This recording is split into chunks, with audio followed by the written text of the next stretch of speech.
لوگوں کی گشت گیری کیا کرتے تھے؟ رات کی تاریکیوں میں، رات کے اندھیروں میں حضرت عمر رضی اللہ تعالیٰ عنہ کا جو اصول تھا ان کا کچھ الگ تھا دنیا والوں سے. حضرت عمر رضی اللہ تعالیٰ عنہ ہر ایک گھر کی خبر لیا کرتے تھے کہ تمہارے گھر میں کتنا راشن ہے، تمہارے گھر میں کتنا اناج ہے، تمہارے گھر میں کھانے کے لیے کچھ ہے یا نہیں ہے، تمہیں وقت کا خلیفہ کچھ دیتا ہے یا نہیں دیتا ہے. خود وقت کے خلیفہ ہیں، خود وقت کے ذمہ دار ہیں، بادشاہ ہیں، اور گھر میں جا کر کے سوال کرتے ہیں یہ بتاؤ تمہیں کچھ کھانے کے لیے ملتا ہے یا نہیں. لوگ کہا کرتے عمر تو وقت کا خلیفہ ہے لیکن ہم تک اناج نہیں پہنچتی ہے. ہو سکتا ہے ان کے ملازمین کھا لیتے ہوں گے یا پھر ان کے کارندے کھا لیتے ہوں گے. یا عمر رضی اللہ تعالیٰ عنہ خود اپنے سر پر لے کر کے ان کے گھر تک پہنچایا کرتے تھے. حضرت عمر رضی اللہ تعالیٰ عنہ رات کی تاریکیوں میں نکلتے ہیں اپنے خادم کے ساتھ. خادم کا نام اسلم رضی اللہ تعالیٰ عنہ آتا ہے. تو وہ کوئی راوی حدیث بھی ہے، وہ کہتے ہیں کہ ہم دونوں نکلے اور اتنے میں حضرت عمر رضی اللہ تعالیٰ عنہ ایک گھر کے پاس پہنچے. اتفاق سے ایسا ہوا کہ ایک بوڑھی عورت اپنے بیٹی سے کہہ رہی ہے، بیوہ ہے، بوڑھی ہے، وہ عورت اپنی جوان بیٹی سے کہہ رہی ہے کہ بیٹی دودھ کو گرم کر لے اور اس دودھ میں پانی ملا لے، اس دودھ میں پانی ملا لے. بیٹی کہتی ہے کہ اماں جان وقت کے خلیفہ نے اعلان کیا ہے کہ دودھ میں پانی نہیں ملانا ہے، وقت کے خلیفہ نے اعلان کیا ہے کہ دودھ میں پانی نہیں ملانا ہے. امی جان کہتی ہے کہ بیٹی ابھی تو عمر نہیں دیکھ رہا ہے کہ بنی اسرائیل کے 3 شخص تھے اور تینوں شخص نکلے ایک ایسے ہی سفر میں. اتفاق سے آندھی اور ہوا چلنے لگی، بارش کا سلسلہ جاری ہو گیا. انہوں نے بچنے کے لیے اس بارش سے ایک غار میں بنا لیا. اتفاق سے آندھی کی شدت اتنی تیز تھی کہ اس میں ایک پتھر آ گیا.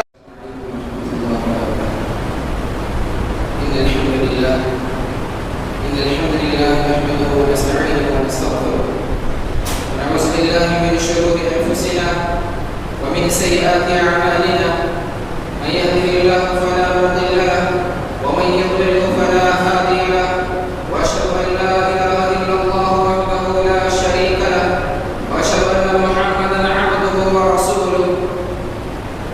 يا أيها الذين آمنوا اتقوا الله حق تقاته ولا تموتن إلا وأنتم مسلمون. يا أيها الناس اتقوا ربكم الذي خلقكم من نفس واحدة وخلق منها زوجها وبث منهما رجالا كثيرا ونساء. واتقوا الله الذي تساءلون به والأرحام إن الله كان عليكم رقيبا. يا أيها الذين آمنوا اتقوا الله وقولوا قولا سديدا يصلح لكم أعمالكم ويغفر لكم ذنوبكم ومن يطع الله ورسوله فقد فاز فوزا عظيما. أما بعد فإن خير الحديث كتاب الله وخير الهدي هدي محمد صلى الله تعالى عليه وسلم وشر الأمور محدثاتها وكل محدثة بدعة وكل بدعة ضلالة وكل ضلالة في النار. فأعوذ بالله من الشيطان الرجيم. بسم الله الرحمن الرحيم. قاف والقرآن المجيد بل عجبوا أن جاءهم منذر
اللہ رب العزت نے ہم بنی انسان کی تخلیق کے بعد ہمارے اندر ہمارے امتحان کے لیے اللہ رب العزت نے ہمیں چھوڑا اور پھر ہمارے ہر ایک حرکات و سکنات کو اللہ سبحانہ و تعالی جانتا ہے. ہم لوگوں کے سامنے جو کام کرتے ہیں اس کو بھی اللہ سبحانہ و تعالی جانتا ہے اور جو ہم باطنی طریقے سے یعنی کہ چھپے چھپے جو کچھ بھی کام کرتے ہیں اس کو بھی اللہ سبحانہ و تعالی جانتا ہے. یہ باتیں اسی لیے یاد دلائی جاتی ہے کہ انسان اللہ سبحانہ و تعالی سے غافل ہو چکا ہے اور اللہ سبحانہ و تعالی کو پہچاننے سے قاصر بن چکا ہے. انسان اپنے آپ کو بھول چکا ہے کہ میں کس مٹی کا بنایا ہوا ہوں اور میرے تخلیق کا جو ہے اصل مقصد کیا ہے وہ ہم بھول چکے ہیں.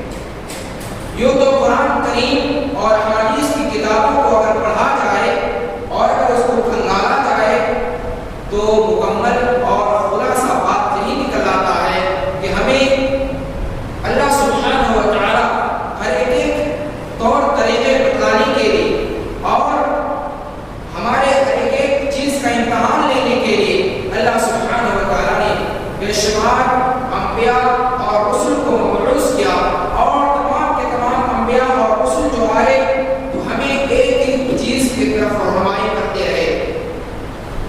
اللہ رب العالمین فرماتا ہے وَلَقَدْ بَعَثْنَا فِي كُلِّ أُمَّةٍ رَسُولًا أَنِ اعْبُدُوا اللَّهَ وَاجْتَنِبُوا الطَّاغُوتَ.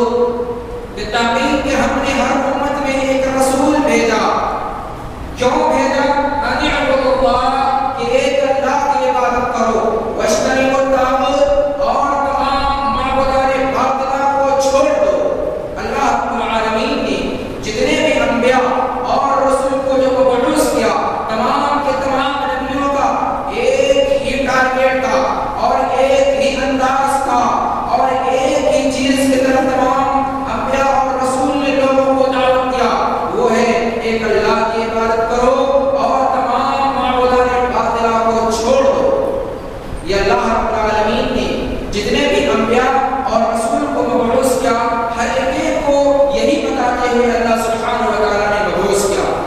اور اللہ رب العالمین نے تخلیق آدم کے بعد نبیوں کا سلسلہ جاری کیا حضرت محمد صلی اللہ علیہ وسلم تک ختم ہو گیا. آخری نبی آخری کڑی جناب محمد رسول اللہ صلی اللہ علیہ وسلم ہے.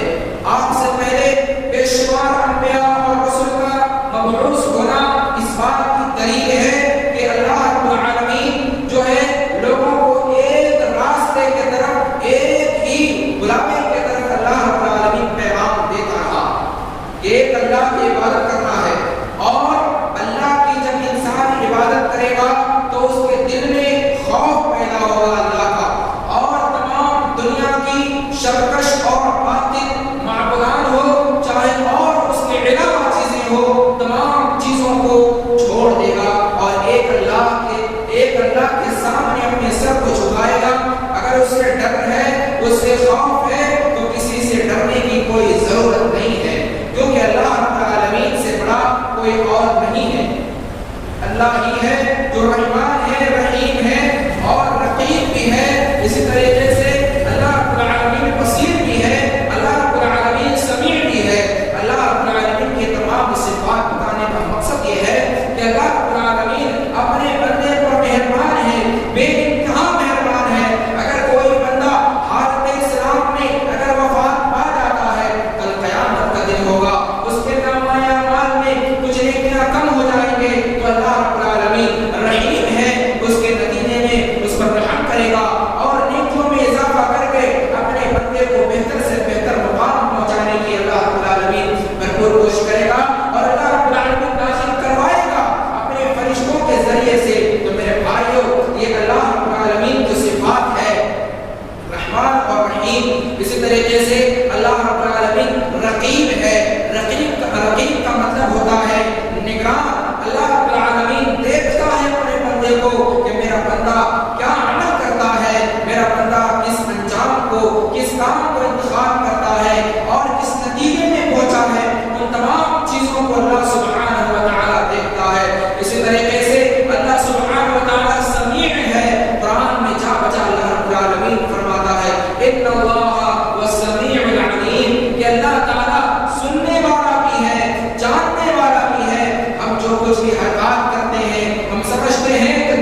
کی طرف دعوت دیتے رہے اور وہ کہتے تھے ایک اللہ رب العالمین پر ایمان لے آؤ، واجتنبوا الطاغوت، تمام معبودان باطلہ سے بچ جاؤ۔ یہ اللہ کے رسول اللہ صلی اللہ علیہ وسلم کا پیغام تھا۔ یہ تو اللہ رب العالمین نے بے شمار انبیاء رسولوں کو مبعوث کیا، جس کو ہم کہہ سکتے ہیں ان گنت بے شمار، اس کی کوئی حقیقت نہیں کہ اللہ رب العالمین نے کتنا، ایک ایک اگر ہم گنیں گے، ایک ایک اگر ہم اس کا اندازہ کریں گے، ایک ایک نبیوں کا اگر نام لینا شروع کریں گے تو تاریخ کے اوراق کو اگر پلٹنا شروع کریں گے تو جو گننے والے وہ بھی تھک جائیں گے اور ان کو بھی پوری صحیح سند نہیں ملے گی۔ لیکن حدیث میں ہے کہ دو ایسی روایات آئی ہے، ایک حدیث میں ہے کہ 1,24,000 اور دوسری روایت میں ہے کہ 1,75,000 انبیاء کرام آئے۔ تو میرے بھائیو، دنیا کا جو وجود ہے، دنیا کا جو سلسلہ ہے، دنیا کا وجود ہمارے لیے ہی بنا ہے۔ یہ آب و ہوا، یہ جانور، یہ پرندے، یہ انسان، یہ جن، یہ تمام کے تمام چیزیں اللہ رب العالمین نے انسانوں کی بھلائی کے لیے پیدا کیا، اور کوئی ایسی چیز نہیں ہے جو ہمارے لیے فائدہ سے خالی ہو۔ ہر چیز ہمارے لیے فائدہ مند ہے، لیکن ہم اللہ رب العالمین کو بھلا چکے ہیں۔ اسی طریقے سے اللہ رب العالمین پر خوف رکھنا ہے، اللہ رب العالمین سے ڈرنا ہے۔ اللہ رب العالمین فرماتا ہے لا یکلف اللہ نفسا الا وسعها، کہ تم اپنے نفس کو مکلف نہ بناؤ مگر اپنی استطاعت کے مطابق، یعنی کہ اگر تمہارا جو تمہارے دل جتنا سپورٹ کرے گا، تمہارا دماغ جتنا سپورٹ کرے گا، اتنا ہی تم اللہ رب العالمین کے سامنے اپنے سر کو جھکاؤ اور اتنا ہی تم اللہ رب العالمین سے خوف کھاؤ۔ ایسا نہ ہو کہ ہم ایک اللہ رب العالمین سے خوف کھاتے ہیں اور دہشت کے مارے ہم مر جاتے ہیں اللہ رب العالمین کے ایک آیات کو یاد کرتے ہوئے۔ تو میرے بھائیو، اللہ رب العالمین ایسی چیزوں سے، ایسی چیزوں کے بارے میں کہہ رہا ہے کہ لا یکلف اللہ نفسا الا وسعها، کہ اللہ سے اتنا ہی ڈرو، اتنا ہی طاقت رکھو جتنا تمہارے اندر وسعت ہے، جتنا تمہارے اندر طاقت ہے۔ پھر اللہ رب العالمین سورہ نساء کے اندر فرماتا ہے یستخفون من الناس ولا یستخفون من اللہ وهو معهم اذ یبیتون ما لا یرضى من القول وكان اللہ بما یعملون محیطا۔ اللہ رب العالمین فرماتا ہے کہ کچھ لوگ تو ایسے ہیں جو لوگوں سے چھپ چھپ کر کے گناہ کرتے ہیں اور یہ تصور کرتے ہیں کہ ہمیں کوئی نہیں دیکھتا ہے، جبکہ اللہ رب العالمین اس کو دیکھتا ہے۔ یستخفون من الناس ولا یستخفون من اللہ وهو معهم اذ یبیتون ما لا یرضى من القول، اور اللہ رب العالمین دیکھتا ہے۔ اسی طریقے سے وہ اپنے آپ میں جو کچھ مشورے کرتے ہیں اور ایسے مشورے کرتے ہیں جس سے اللہ رب العالمین خوش نہیں ہوتا، ایسے مشوروں کو بھی اللہ رب العالمین جانتا ہے۔ اور اللہ رب العالمین تمہارے ہر ایک چیز کے بارے میں اللہ رب العالمین جانتا ہے، اس کو گھیر کر کے رکھا ہے۔ یعنی کہ اللہ رب العالمین سے آگے کوئی انسان اس کی جانکاری کے بغیر کوئی نہ ہل سکتا ہے، کوئی نہ ڈول سکتا ہے، نہ چل سکتا ہے، نہ سو سکتا ہے، نہ اٹھ سکتا ہے، نہ عبادت کر سکتا ہے۔ ہر ایک حرکات کے بارے میں اللہ رب العالمین کے پاس ریکارڈ ہے۔ تو میرے بھائیو، اس سے پتہ چلتا ہے کہ اللہ رب العالمین ہمارے ایک ایک حرکات و سکنات سے واقف ہے، اور اللہ رب العالمین کا جب ہمارے دل میں خوف ہو، جب اللہ رب العالمین سے ہم خوف پائیں گے، ڈریں گے، تبھی اللہ رب العالمین ہم سے راضی ہوگا۔ اسی طریقے سے ایک بڑی مشہور حدیث ہے اور یہ صحیح بخاری، صحیح مسلم کے اندر آیا ہے کہ اللہ کے رسول صلی اللہ علیہ وسلم فرماتے ہیں کہ قیامت کا دن ہوگا جو کوئی سایہ نہیں ہوگا، صرف اللہ رب العالمین کے عرش کا سایہ ہوگا۔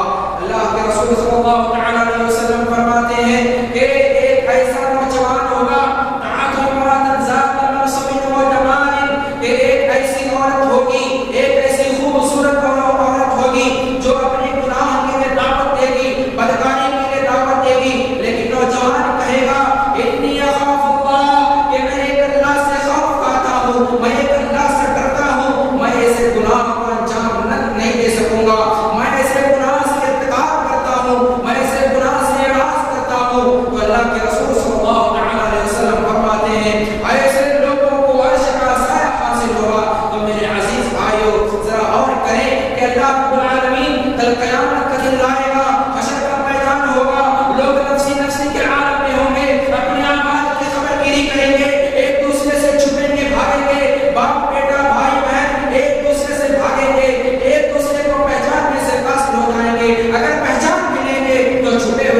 گے اور ہر کوئی لنگاپن ہوگا، ہر کوئی عریانیت میں ہوگا، یعنی کہ اس کے جسم میں کوئی کپڑا نہ ہوگا۔ حضرت عائشہ صدیقہ رضی اللہ تعالیٰ عنہا سوال کرتی ہے، یا رسول اللہ وہ وقت کیسا ہوگا، وہ منظر کیسا ہوگا کہ لوگ ایک دوسرے کو دیکھیں گے، ایک دوسرے کو لگے لگے رہیں گے؟ اللہ کے رسول صلی اللہ تعالیٰ علیہ وسلم فرماتے ہیں، عائشہ تمہیں نہیں معلوم ہے وہ وقت ایسا ہوگا جو آپس میں ایک دوسرے کو دیکھنے کا موقع نہ ملے گا، بلکہ ہر کوئی اپنے عالم پہ فکر مند رہے گا، ہر کوئی نفسی نفسی کے عالم میں رہے گا۔ اللہ کے رسول صلی اللہ تعالیٰ علیہ وسلم فرماتے ہیں کہ دیکھو یہ جو شخص کہتا ہے انی اخاف اللہ کہ میں ایک اللہ سے خوف پاتا ہوں، ایسے شخص کو عرش کا سایہ نصیب ہوگا۔ تو میرے بھائیوں وہ وقت وہ منظر بڑا خطرناک ہوگا اور سورج بڑی قریب آ جائے گی، اس کی تپش بہت شدت پڑے گی، جس کی وجہ سے ہمارے جسموں سے پسینہ چھوٹنا شروع ہو جائے گا۔ لیکن جو اللہ سے خوف پاتا ہے، اللہ رب العالمین سے ڈرتا ہے، ایسے لوگوں کے لیے اعلان ہے، ایسے لوگوں کے لیے کھلا اعلان کرتا ہے، اللہ رب العالمین اعلان کرتا ہے۔ جناب محمد رسول اللہ صلی اللہ تعالیٰ علیہ وسلم فرماتے ہیں جو اللہ سے ڈرتا ہے ایسے لوگوں کے لیے عرش کا سایہ تیار ہے۔ تو میرے بھائیوں ہمیں بھی اللہ رب العالمین سے ڈرنا ہے۔ ایک دفعہ کا واقعہ ہے، حضرت عمر بن خطاب رضی اللہ تعالیٰ عنہ جب ان کی خلافت کا وقت آیا، جب وہ امیر بنائے گئے اور ان کا معمول یہ تھا کہ لوگوں کی گشت گیری کیا کرتے تھے، رات کی تاریکیوں میں، رات کے اندھیروں میں حضرت عمر رضی اللہ تعالیٰ عنہ کا جو اصول تھا ان کا کچھ الگ تھا دنیا والوں سے۔ حضرت عمر رضی اللہ تعالیٰ عنہ ہر ایک گھر کی خبر لیا کرتے تھے کہ تمہارے گھر میں کتنا راشن ہے، تمہارے گھر میں کتنا اناج ہے، تمہارے گھر میں کھانے کے لیے کچھ ہے یا نہیں ہے، تمہیں وقت کا خلیفہ کچھ دیتا ہے یا نہیں دیتا ہے۔ خود وقت کے خلیفہ ہیں، خود وقت کے ذمہ دار ہیں، بادشاہ ہیں، اور گھر گھر میں جا کر کے سوال کرتے ہیں یہ بتاؤ تمہیں کچھ کھانے کے لیے ملتا ہے یا نہیں۔ لوگ کہا کرتے عمر تو وقت کا خلیفہ ہے لیکن ہم تک اناج نہیں پہنچتی ہے، ہو سکتا ہے ان کے ملازمین کھا لیتے ہوں گے یا پھر ان کے کارندے کھا لیتے ہوں گے۔ لہٰذا عمر رضی اللہ تعالیٰ عنہ خود اپنے سر پر لے کر کے ان کے گھر تک پہنچایا کیا کرتے تھے۔ یہ حضرت عمر رضی اللہ تعالیٰ عنہ کا طریقہ تھا۔ ایک دفعہ ایسا ہوا رات کی تاریکیوں میں نکلتے ہیں اپنے خادم کے ساتھ، خادم کا نام اسلم رضی اللہ تعالیٰ عنہ آتا ہے، تو وہ کوئی راوی حدیث بھی ہیں، وہ کہتے ہیں کہ ہم دونوں نکلے اور اتنے میں حضرت عمر رضی اللہ تعالیٰ عنہ ایک گھر کے پاس پہنچے۔ اتفاق سے ایسا ہوا کہ ایک بوڑھی عورت اپنے بیٹی سے کہہ رہی ہے، بیوہ ہے، بوڑھی ہے، وہ عورت اپنی جوان بیٹی سے کہہ رہی ہے کہ بیٹی دودھ کو گرم کر لے اور اس دودھ میں پانی ملا لے، اس دودھ میں پانی ملا لے۔ بیٹی کہتی ہے کہ اماں جان وقت کے خلیفہ نے اعلان کیا ہے کہ دودھ میں پانی نہیں ملانا ہے، وقت کے خلیفہ نے اعلان کیا ہے کہ دودھ میں پانی نہیں ملانا ہے۔ امی جان کہتی ہے کہ بیٹی ابھی تو عمر نہیں دیکھ رہا ہے، اب تو پانی ملا لے۔ حضرت عمر رضی اللہ تعالیٰ عنہ بہت سماعت فرما رہے ہیں، ان کے گھر میں ٹیک لگا کر کے سماعت فرما رہے ہیں، پیچھے سے اتنے میں بیٹی کی آواز آتی ہے کہ امی جان اگر عمر نہیں دیکھتا ہے تو عمر کا رب تو دیکھتا ہے، عمر کا خدا تو دیکھتا ہے، میں تو کسی بھی صورت میں پانی نہیں ملاؤں گی۔ لہٰذا وہ پانی نہیں ملاتی ہے اور اسی تقویٰ کے نتیجے میں حضرت عمر رضی اللہ تعالیٰ عنہ اس گھر میں نشان لگا دیتے ہیں اور چلے جاتے ہیں۔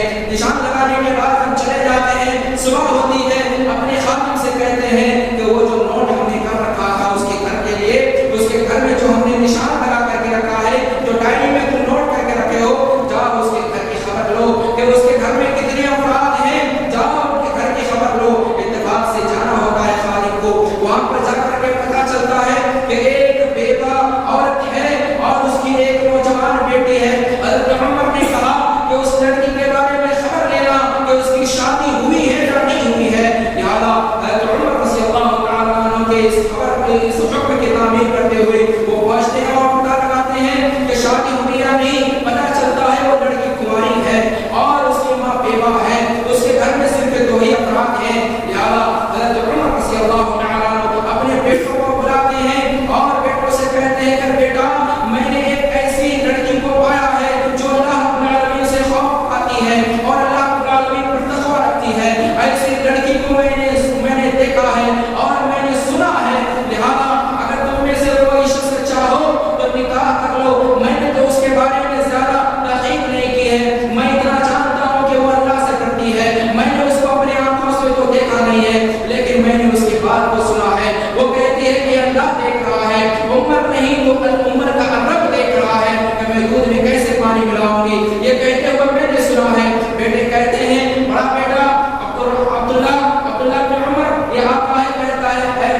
اس لڑکی کے کوکھ سے ایک بیٹی پیدا ہوتا ہے، پھر اس بیٹی سے ایک بیٹا پیدا ہوتا ہے، اور وہ بیٹا جس کا نام تاریخ میں عمر بن عبد العزیز ذکر آیا ہے، وہ ایک بہت بڑے عالم دین تھے، اتنے بڑے عالم دین تھے کہ اس کی کوئی مثال نہیں ہے، وہ سب سے زیادہ اور سب سے بڑے عالم دین تھے۔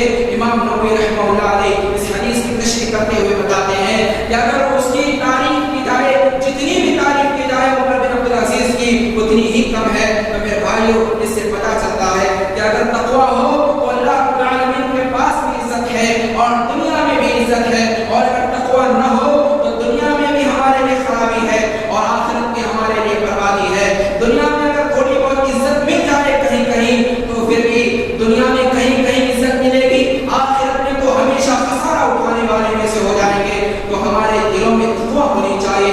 ایک دفعہ اسی طریقے سے دوسرا واقعہ، حضرت عبداللہ بن عمر رضی اللہ تعالیٰ عنہ، وہ جاتے ہیں سفر میں جاتے جاتے اتفاق سے ایک بیابان جگہ میں اپنا پڑاؤ ڈالتے ہیں، اور وہاں پر ان کے کچھ خادم بھی ہوتے ہیں۔ اتفاق سے ایک چرواہا آتا ہے اور بکریوں کو لے کر کے جاتا ہے۔ حضرت عبداللہ بن عمر رضی اللہ تعالیٰ عنہ اس چرواہے کو کہتے ہیں آؤ ہمارے ساتھ کھانا کھا لو۔ وہ چرواہا کہتا ہے کہ انا صائم، میں روزہ سے ہوں، میں کھانا نہیں کھاؤں گا۔ حضرت عبداللہ بن عمر رضی اللہ تعالیٰ عنہ ان کا امتحان لینے کے لیے وہ کہتے ہیں ان کو سوال کیا جائے، ان سے کہتے ہیں کہ ایک کام کرو، میں تمہیں بہت سارا پیسہ دوں گا اور تم ایک بکری مجھے دے دو، اور اس بکری کا گوشت بھی میں تمہیں دوں گا، اور اس کی وجہ سے تم افطار بھی کر لینا، گوشت کھا لینا۔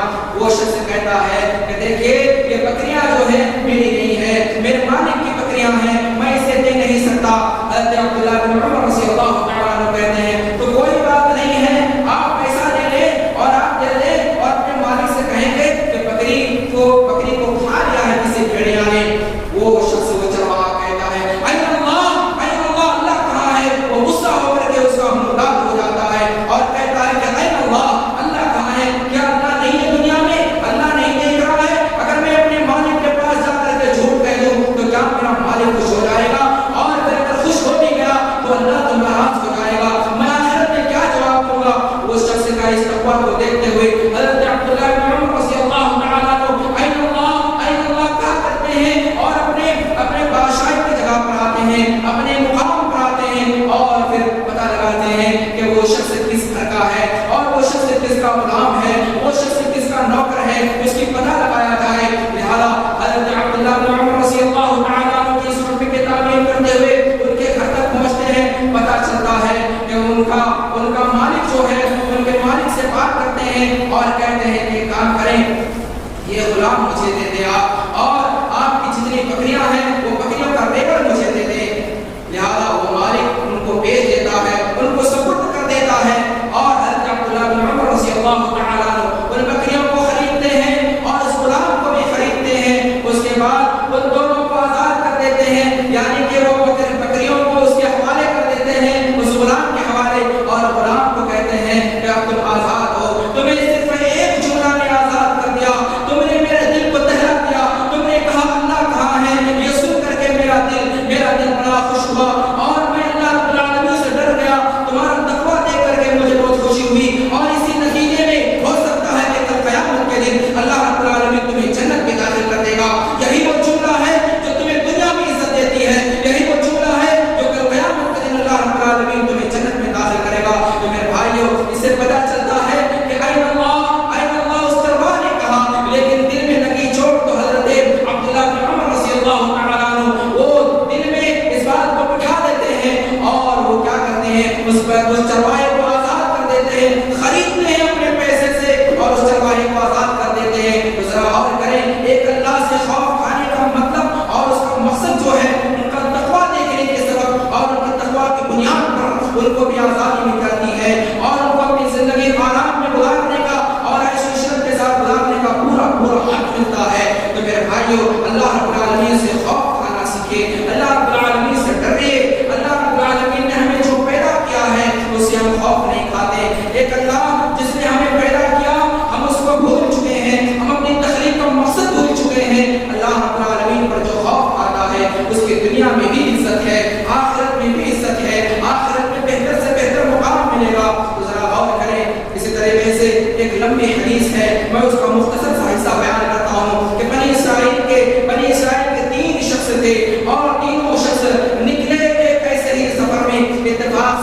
آندھی اور ہوا چلنے لگی، بارش کا سلسلہ جاری ہو گیا، انہوں نے بچنے کے لیے اس بارش سے ایک غار میں بنا لیا۔